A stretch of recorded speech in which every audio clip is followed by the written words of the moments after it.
I looked into my crystal ball, and in all of those timelines that I saw in that crystal ball, not one of them had me making a video on this weapon that we're doing today. And as a matter of fact, the closest I got to ever using this weapon was in an entirely different game. Now brace yourself, everybody, for the weapon that we are talking about in today's video might make you tense up a bit like, what? The weapon that we are talking about in today's video is going to be none other than the Manticore. Yes, I'm serious. Now, some of y'all might be like, why the hell would you make a video on the seasonal exotic from Season of the Seraph, the season before Lightfall, well over a year that it's been in the game? Well, I have a good reason for it, okay? All right, just hear me out. So as we all know, we did get a recent update last week that's kind of shucking up the meta a little bit. However, apparently there was a change in the patch notes that they, I guess, forgot to add.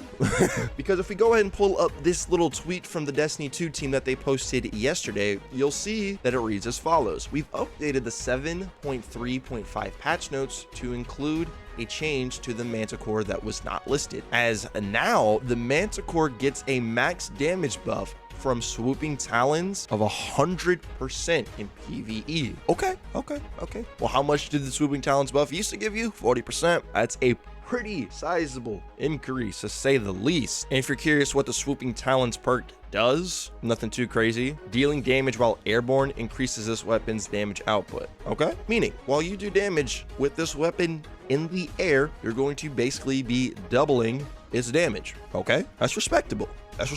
For sure. Its main exotic perk, called Soaring Fang, goes like this. Dealing damage while grounded charges anti-gravity repulsors, and then dealing damage while airborne extends the anti-gravity repulsors. And then you just hold whatever your alternate weapon action is to disengage the anti-gravity repulsor so you can get back on the ground, which for me is R. Now, before we proceed further, I do just want to say that I'm not trying to make this video saying that this is a meta weapon now and you should force yourself to use it, especially with a weapon that generally wants you to be at least hovering in the air to get its maximum damage in a game where you generally don't want to be just floating around wide open for enemies to just shoot at you at will. However, you could just be hovering over the ground by like a few inches and you can still proc your swooping talons to get your damage buff. However, this is definitely a weapon where I would strongly recommend putting the catalyst, rather getting the catalyst and then finishing it out and putting it on the weapon, as the catalyst for this weapon is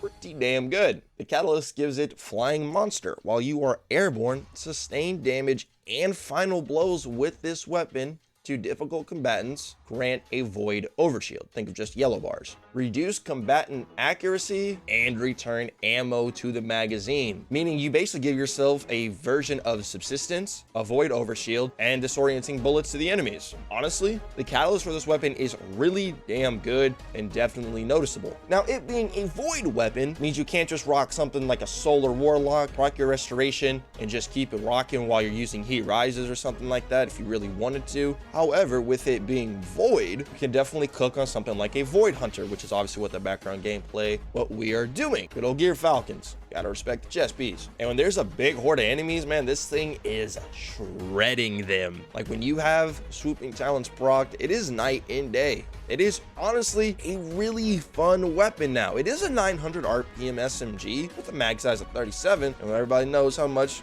the community loves their 900 RPM SMGs. Now, this does take up your exotic slot, which depending on what type of setup you're going for might be good or bad. But since we're in the meta right now of your heavy being an Apex Predator and or the good old Cataphract from Trials, you can get away with rocking this as your primary weapon if you do choose to rock a primary. And it does leave your kinetic slot open for a kinetic special, and kinetic specials are generally pretty damn good. And let me tell you, bro, you can really feel that 100% damage buff while you are in the air. You will definitely be shredding some ads. It's kind of nasty, and I would definitely recommend you at least take it out for a spin. I'm not saying you gotta start whipping this bad boy out in the content that matters the most, because let's be real here, bro. Are you gonna be floating in midair in a master raid, a gym, a day one? Not really, no. But in just day-to-day activity, dude, this SMG is actually pretty fun to use now. As beforehand, I thought it was totally irrelevant. Not saying it's overly relevant now, but it's definitely better than where it was. And given the swooping talons more than double the damage buff that it used to give is a very welcoming change, and good enough for me to at least make a little video just talking about it real quick and letting you guys know about it. I don't know if there's any Manticore enthusiasts out there in the comments or watching the video, but if you have used this weapon at least after the buff, hey,